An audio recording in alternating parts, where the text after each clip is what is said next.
Hey, everybody. Welcome in to the Go 24/7 podcast. My name's Bryce Koon, and that is Glen West. And it's been a minute since we've talked, Glen. A lot has changed. I just showed you. I don't know if she's ready for her Go 24/7 podcast debut yet, but beautiful baby girl's doing great. And right now, man, knock on wood, we're getting some decent sleep. So good. All right. So sleep. we'll, She'll that's put what us we to need. shame if you bring her on the podcast. So we got to hold off on her, showing us up and stuff for a while. But. Exactly. Very talkative, very vocal. So I know she gets that from her dad. But hey, obviously, we're entering into the summertime. There's a lot going on, fully into the scope of college football recruiting. But LSU baseball staying hot on the recruiting trail as well. We're going to talk about that today. Unless you're living under a rock, you know the LSU season came to an end, and just, Glenn, we don't need to address it. Heartbreaking fashion. That was just a tough way to go out if you're the Tigers. But kind of wanted to get your thoughts just briefly. The way the season ended, I know you were at the media availability the other day. I kind of just got the taste and kind of got the feel that there's just a sour taste in Jay Johnson's mouth, knowing, hey, this group came a long way in 2024, but the standard needs to be higher going forward for this program. Yeah, I think it's definitely a loss that lingered with Jay Johnson a little bit longer. He talked with us about maybe how it's the second toughest end to a season that he's had in his career, going back to 2016 against when Arizona almost won a national championship. They got to the final couple games there and couldn't get it done. He said the finish this last couple weeks ago was right up there with that one in terms of just the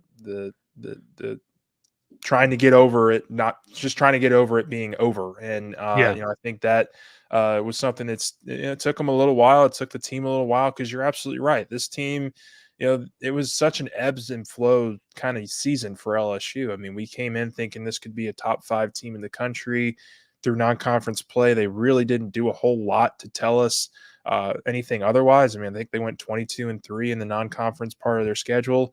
And then you hit the really tough 3-12 start in SEC play, and you start having different thoughts. And now you got to kind of pick yourself up. And like we've said from really the beginning here, when we've covered kind of leading into the regional, leading into the SEC tournament, you gotta really respect LSU's kind of just go-to attitude about kind of coming to work and continuing to not let kind of negative thoughts overtake them, and really put forth a really fantastic effort down the stretch. And you've got I think what was probably the most significant was that a lot of the improvements that they made as a team came from guys that you're going to be really relying on again next year. Yeah. I mean, how much did we talk about that core trio there of Stephen Milam and Ashton Larson and Jake Brown? Kate Anderson had some really big moments for him as well on the mound. So you kind of look at that kind of core, sophomore group that's coming back for you next year. That's a good place to start. But certainly, they know they got a lot of work to do here over the next couple of weeks. They've gotten off to a really red hot start, which we'll get to here in a minute. But just a lot of work to do. I think you feel good about kind of where this team is at in terms of the young core that's returning, but you got to supplement that out with some veteran players, some stars, and you got to get through obviously the July draft here too to see if you can't hold on to some of these retaining players from this last year's roster. Yeah, I mean, look, obviously we know some guys are going to hear their name called and they're going to opt to go. And I think Jay Johnson would encourage them, especially if the money and the draft slot makes sense and the fit of what team they're going to. Jared Jones is going to be a name that obviously all of us are watching to kind of see what happens. I mean, I think Griffin that there Herring. is a strong – Griffin Herring as well. There's a strong case to be made that Jared Jones maybe showed enough in postseason play to, have that recency bias that he should go. That I think that a lot of fans would say, hey, also you could benefit from being the guy that this offense can center around with a couple of nice little pieces as well going forward. But we talk about kind of who's gone, who's going forward. Let's take a look at kind of this portal plan, Glenn, because – Jay Johnson is going to be aggressive in the transfer portal. He has shown that, and really the SEC as a whole. I mean, Auburn's gotten a couple of nice guys. Georgia, they weren't even eliminated yet from play, and they were still raking in a couple of commits. Wes Johnson. So Jay Johnson has 3 officially so far. Chandler Dorsey, a pitcher out of USF, and puts up some nice numbers in the American Conference this past year. Luis Hernandez, which is a guy that you feel like his offensive potential is going to be exciting to watch how it develops as an SEC bat out of Indiana State, a guy that can play catcher, but also could see time at that designated hitter position as well. And then a guy that Jay Johnson and LSU got to come across with seeing in that regional and just how that how Wofford operated is Zach Cohen, a pitcher too. So Glenn, your thoughts on those 3 guys and so far what you're feeling and what you're hearing about how Jay Johnson wants to attack this transfer portal? Yeah, I think probably the biggest, bullet point that I took away from Jay Johnson's media session on Monday, and he spoke with us for about 45 minutes, was he kind of gave us an outline of a blueprint that he has in his mind of what he wants, in terms of ideal way this roster can be constructed. And I think the way he broke it down was pretty interesting. He talked about having 12 to 13 position players you can count on a day-to-day basis, guys that you can sub in and out, and having kind of that core 12 or 13, that you can really, we'll assume most of the roles next year from the position side. And then about 9 to 11 pitchers that he feels will get the most work going into next season. And so, that I think that's kind of where you start, right? Is the 12 to 13 plus the 9 to 11. You're looking at kind of 25 to 26 guys that you feel like can really make an impact on next year's roster. And they have a couple of them already in place. We mentioned those 3 freshmen that are going to be sophomores. Yep. Chase Shores, Jaden Newt. I would imagine are 2 pitchers that you get back into the fold, and we'll see kind of what happens with that group of 6 that we could probably get into a little bit later. Jared Jones, Griffin Herring. There's certainly a couple others in there that will have interesting decisions to make in regards to the draft. Josh Pearson is one. Justin Lohr. I'm trying to think of the other 2 off the bat, right off the top of my head. Can't think of them right now, but and that kind of leads you into, okay, what does this team immediately need? And I think when you look at what is going out, you're losing a lot of pitching, you're losing a lot of your catchers, and you're losing a lot of power at the plate. And so I think these first 3 guys that you brought in Cohen, Hernandez, and certainly Dorsey are a good start to addressing a lot of those issues. I mean, Cohen's a guy, obviously, who has a lot of starting experience, 3.35 ERA this last year at Wofford. Pitched twice on not even 3 or 4 days rest in that SoCon tournament because they needed him that badly in that tournament to win it. And he had about 124 strikeouts to, I believe, 29 walks. So that's it's a pretty solid 5 or 6 to 1 walk to strikeout ratio there. That's pretty good. I'm pretty sure LSU would take that hands down going back to last year. So, he's somebody that I think comes in and competes right away for a starting role. He's been there before. He's done that. He helped lead a team to an NCAA tournament appearance. So I would imagine that's an arm that Jay Johnson seriously considers being a part of the weekend rotation next year. With Hernandez, you're looking at a guy who played some first base, some catcher last year. He's a utility guy. I think he hit about 23, 24 home runs last year at Indiana State. I mean, he really broke out onto the scene last year. He had 23 home runs, 76 RBIs. His first 2 years in Indiana State, he had a combined, look it up here, 9 home runs. So, more than double your production from your first 2 years as a college player last year. So, guy who also hit, I think, 360, and someone who I think is going to be a really good kind of power hitter for you, because look, you're losing Hayden Travinsky, you're losing Tommy White, you're losing potentially Jared Jones. You need somebody that's going to be able to hit balls over that Alex box fence in left and right field. So I think Hernandez is a really good option for that. You got to get through the draft first. He is a draft eligible player, so he'll be another one that I'm sure LSU's sweating a little bit to hopefully get onto campus. But I think that's a really good start from a position player side. And then with a guy like Chandler Dorsey, he's got some experience. I don't know a ton about his game. I've watched him a little bit. He gets mid-90s fastball. I think he's got a pretty good changeup that he works in as well. Cohen's changeup is actually something that I've heard a lot of rave reviews about, and even Jay Johnson said a couple weeks ago at the tournament is looking at that pitch, that's a kill pitch for a lot of really high caliber SEC pitches, is that changeup that Cohen has. So I think that LSU did a really nice job with these three. But there's a lot more on the way. I mean, the LSU's got to go out there and get some more guys on board. Jay Johnson talked about flying. He's been flying commercial, and this was not a part of the press conference, but we kind of talked to him a little bit after the cameras were off, and he said he's been flying commercial back and forth over the last week to, various portal players' houses and meeting, getting guys on campus for official visits and stuff. This is his Christmas. He loves doing this stuff. He loves going out and recruiting these guys and getting, building the best roster possible. And I think this is the first offseason here we were going to see kind of a major overhaul, because there's just not a huge returning core coming here that has it's something like that he inherited in terms of the Dylan Cruzes and the Trey Morgans of the world that he got 2 years ago. This past year he still had a number of guys that I think were kind of staples for those first couple of years in the program.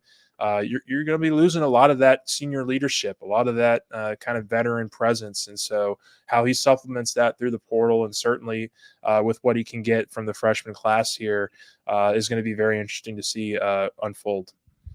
I'm looking at this and just kind of looking more. I know you mentioned Chandler Dorsey. It's a guy that, a reliever, 26 relief appearances. He held opposing batters to a 180 batting average. And so what that tells me is that, like, when and look, LSU suffered from this, and look, being a reliever is hard. Like, you come in pressure situations, you have to get guys out. When he is there in that spot, rarely are guys getting the big hit. Rarely are guys getting the hit that changes the momentum. He also did not allow, as a true freshman in 2023, he only allowed an earned run in 10 of his 22 appearances. So, I mean, half the time he's not even allowing an earned run. So that's not guys he's inheriting. It's guys that are, building momentum throughout the inning. So, I agree with you there. LSU still has obviously work to do in the portal. This is starting to, I think, gain some momentum in terms of arms that having them to step up in competition and caliber. Okay. So, these are guys who have done very well at the level they're at. And as the transfer portal works, you want to be able to, kind of assimilate into higher competition. And, it's kind of, you feel like you're under recruited. Now you ball out, you get to move up. I imagine LSU is going to continue to talk to some guys that may enter the portal from some of the big power schools, SEC schools, and in fact as well. So, Glenn, I think that the portal is going to be alive and well, even as the teams start to take place in Omaha this upcoming week. But you mentioned 3 days. 3 guys in 3 days tells you that much. So exactly, they're on a nice pace here to kind of really rebuild this thing up very, very quickly. We talk now kind of about this draft, and I know you did a great piece over on Go 24/7. Go check it out if you have not already. We'll link it down here in the description below. But just guys with decisions to make. I mean, look, out of all of the names, and there's the list of names that you can go over there and look at, Jared Jones and Griffin Herring are obviously the ones that are going to catch fans' eyes. Let's have a little back and forth here, because you see Gavin Guidry, Ethan Fry, Fidel Uoa, Justin Lohr, Brady Neal, Javen Coleman, DJ Primo, Cade Woods, Kucherak, and Mick Paul. But obviously Jones and Herring, I mean, Glenn, Jay Johnson, to me, every single time we talk to him, wants to do right by his guys. And whether that means staying at Alex Box for another year or trying their hand at the next level, he is willing to maybe sacrifice a guy, getting an extra year out of a guy for what's best for his career development. That's the feeling I've always got. What are your thoughts on that? And then when you look at Jones and Herring, I mean, if you can talk those guys into staying, that helps immensely with what you have to look through at the portal. And just as you kind of take a way too early look at that 2025 squad. Yeah, I mean, one of the things he also said yesterday, or I should say on Monday with media members, was that look, if a guy's going to go in the first round, if a team's going to take you in the top 50, 60 picks and offer you, 7-figure sum to go start your pro career, that's not something that Jay Johnson's going to try to talk a player out of. Like, he understands that's a large amount of money that you need to go and start your career, and you wish them well, and they figure it out from there. But if that doesn't happen, if a guy like Herring or a guy like Jones slides a little bit and maybe their number dips a little bit, then I think you can start to have those conversations with those players. And I think the cases for both of them, Jones comes back, you're absolutely right. That's his offensive lineup next year. He Yeah. is hitting in that 2-3 hole.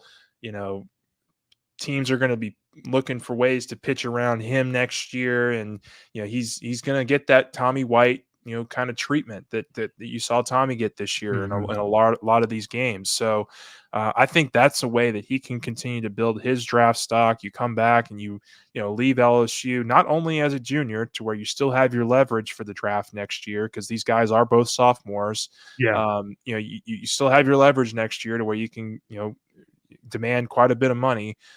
You come back and you leave here as one of the best home run hitters that's ever walked through the door.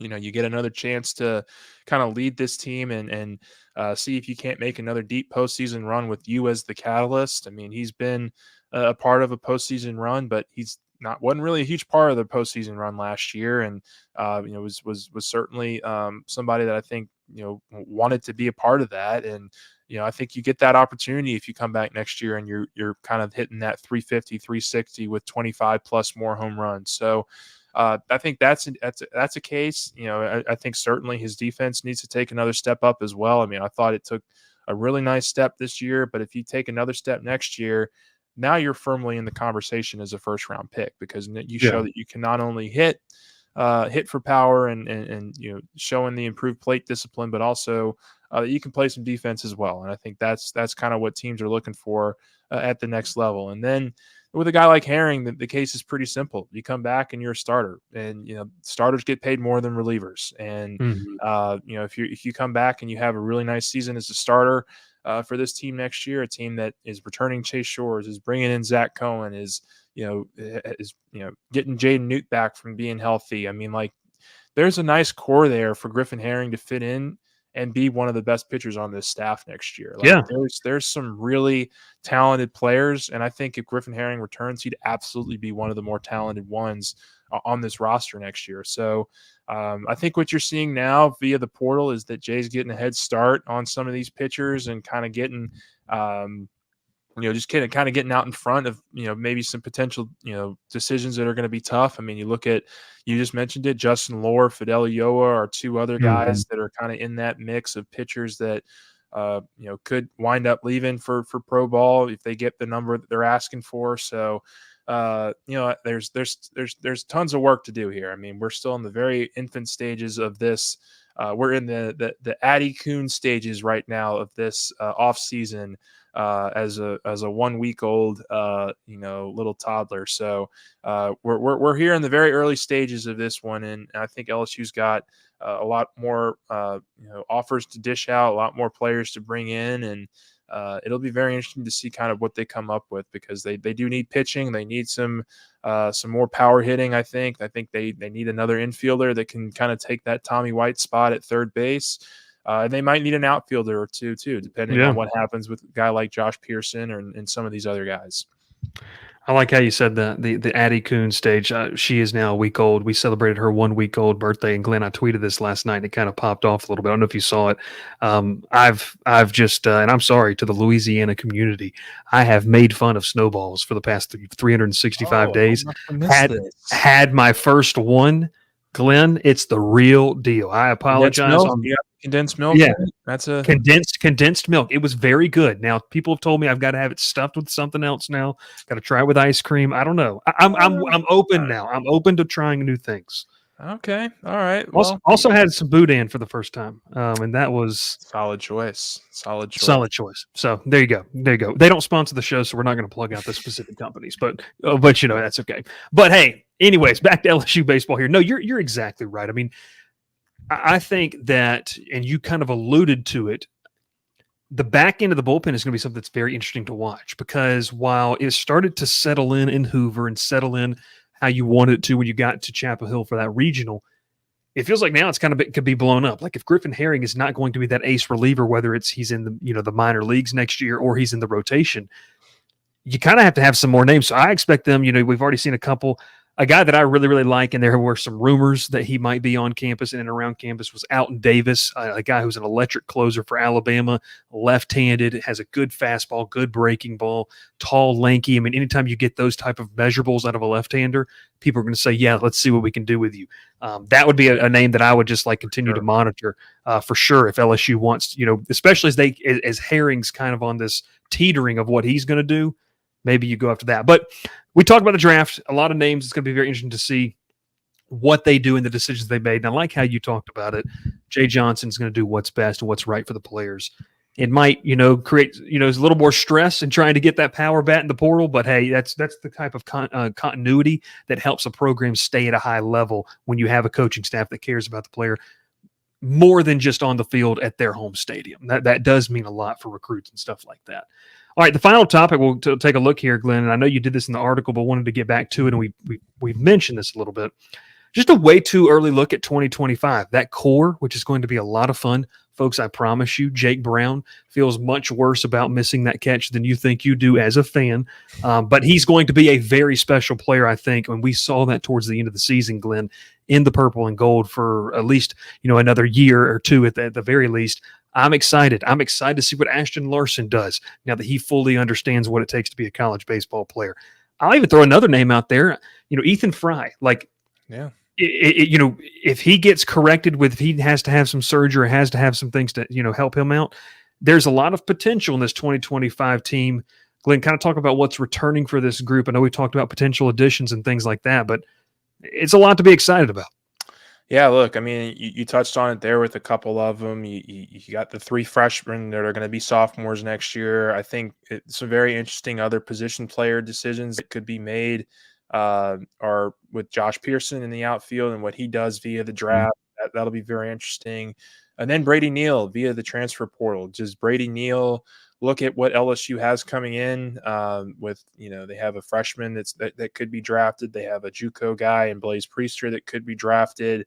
They could very well go after another catcher, in the portal. I mean, you could probably also toss in Hernandez there as a potential catcher option for LSU. So all of a sudden, you lose Travinsky and Milazzo, but you got a couple other guys coming in that are going to be young and hungry as well. I have a lot of faith in Brady Neal. I mean, I think you just look at him, you can see the talents there. And I think it's been so much of his first year or two here has just been so marred by injury that he hasn't had the opportunity to develop in season the way that I think he probably would have liked. And so I think LSU would love to have him back. I think if he does come back, he's a guy that I could see developing into that, maybe not everyday catcher role, because I'm not sure that would be best for his health. But a guy that could be a main fixture on this team next year, and a guy that I think kind of has the ability to take that year 3 jump. He's still only 19 years old. He got here as a 17-year-old. He was very young. He graduated high school as essentially a junior in high school. Like he should have been a freshman this year. Yeah. So there's a lot of growth and development that I think he needs to go through. Those two are going to be very interesting for me. You look on the mound, Chase Shores, Jaden Newt, Cade Anderson. Those are kind of your core 3 that I think you're going to be getting back. Obviously, you mix in the 3 transfers that we just spent some time talking about. Yep. You start to look around, and there's some holes that are starting to be plugged a little bit here. Obviously, there's still a long ways to go. I want to see who they go after and get in terms of their infield. They've been attached to Gavin Millen, who's the Louisville shortstop.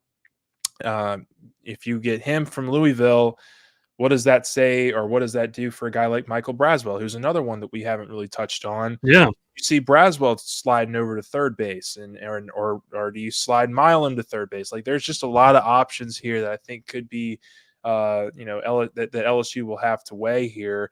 But they have a lot of interest in a lot of these portal players so far. There will be more portal entries here once this podcast wraps up. I'm sure this pod will be totally worthless by the end of the week in terms of new players and new content that we could talk about. So you guys, stay tuned, but we'll be on top of all of it for sure. But yeah, I think, look, the main overarching thought here is I think LSU has the right person to kind of put these pieces together, and it's going to be tough. Like Jay Johnson told us yesterday, 18 months ago, he saw this going a whole lot differently in terms of the guys that are no longer on the roster, guys that they were hoping to build the program around, who are no longer here.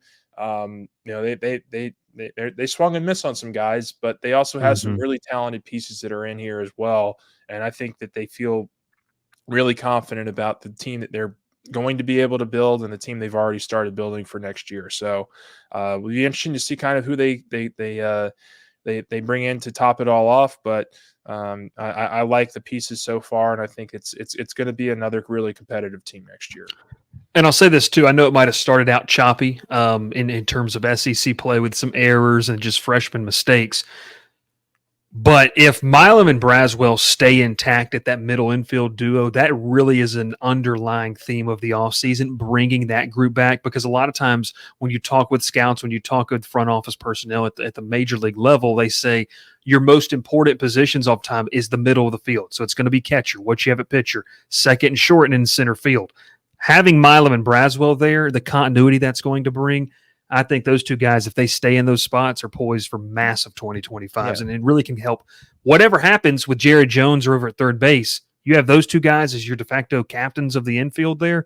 That's going to help huge. And I think both of them were playing as good as anybody really on the team towards the end of the year. Braswell and Milam were both, I think 2 of your 4 or 5 best position players at the end of the season last year. So you're absolutely right. You build on that, then that's another really good foundational piece to bring back into the program.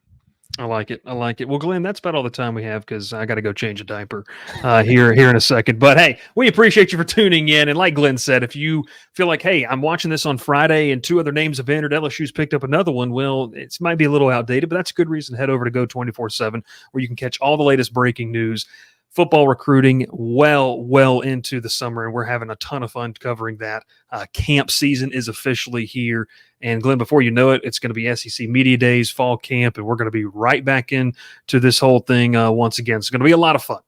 My name is Bryce Koon. He is Glen West. We appreciate you tuning in here on the Go 24/7 podcast.